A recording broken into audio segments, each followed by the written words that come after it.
प्राचीन भारतीय इतिहास के स्रोत के रूप में हम देखें तो पुरातात्विक स्रोत, अभिलेख, स्मारक या भवन, मुहरें, मुद्राएं या सिक्के सर्वप्रमुख हैं। इसमें सिक्कों में देखा जाए, मुद्राओं या फिर सिक्कों में देखा जाए तो सर्वप्रथम स्वर्ण मुद्राएं हिंद यूनानियों ने जारी की तथा सर्वाधिक स्वर्ण मुद्राएं गुप्त शासकों द्वारा जारी की गई थी, जबकि सर्वाधिक शुद्ध स्वर्ण सिक्के या मुद्राएं कुषाण शासकों ने जारी किए थी। सातवाहन शासकों ने सबसे अधिक शीशे के सिक्के या मुद्रा जारी किए थी। समुद्रगुप्तकालीन सिक्कों में समुद्रगुप्त को वीणा बजाते हुए दर्शाया गया है, जो उसके संगीत प्रेमी होने का प्रमाण है। गुप्त काल में समुद्रगुप्त एक चक्रवर्ती सम्राट हुआ करते थे और ऐसा कहा जाता है कि ये कोई भी युद्ध नहीं हारे और इन्हें भारत का नेपोलियन भी कहा जाता है। समुद्रगुप्त और कुमारगुप्त की अश्वमेध शैली की मुद्राओं से अश्वमेध यज्ञ की सूचना मिलती है।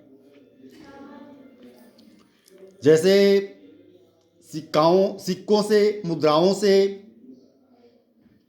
अनेक जानकारियां मिलती हैं, तो जो इन दोनों शासकों की, समुद्रगुप्त और कुमारगुप्त की अश्वमेध यज्ञ शैली की मुद्राओं से इनके अश्वमेध यज्ञ करने की सूचना मिलती है। सिक्कों का प्रयोग क्रय विक्रय, दान तथा वेतन देने में किया जाता था। जाहिर सी बात है, गुप्त काल में ये सब अर्थव्यवस्था उन्नत थी और क्रय विक्रय, व्यापार, दान, कर्मचारियों को वेतन देने में सिक्कों का प्रयोग किया जाता था।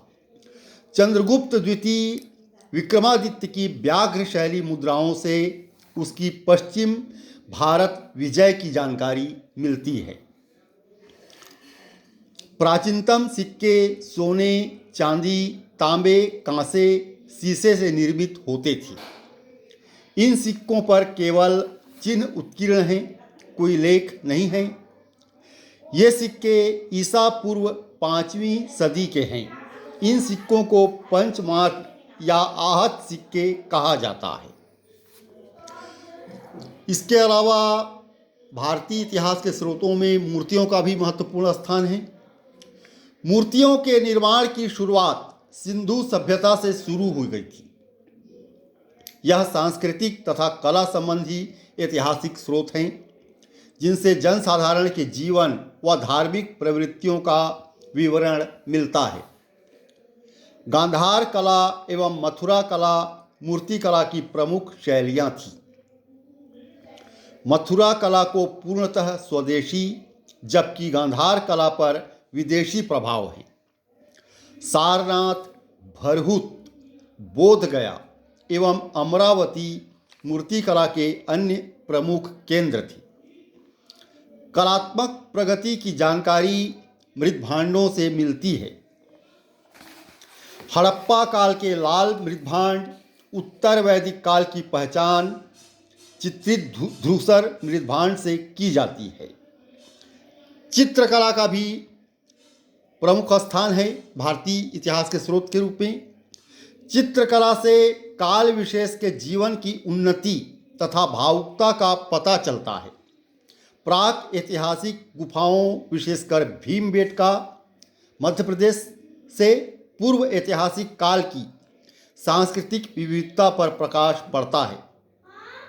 अजंता तथा बाघ के उन्नत गुफा चित्रों से गुप्त काल की उन्नत सांस्कृतिक दशा का पता चलता है। गुप्त काल की सुंदर कलात्मक कृति से मरणासन्न राजकुमारी एवं माता तथा शिशु के चित्र को शामिल किया जाता है। अजंता का बोधिसत्व पद्मपाणि चित्र सर्वाधिक प्रसिद्ध है। धन्यवाद।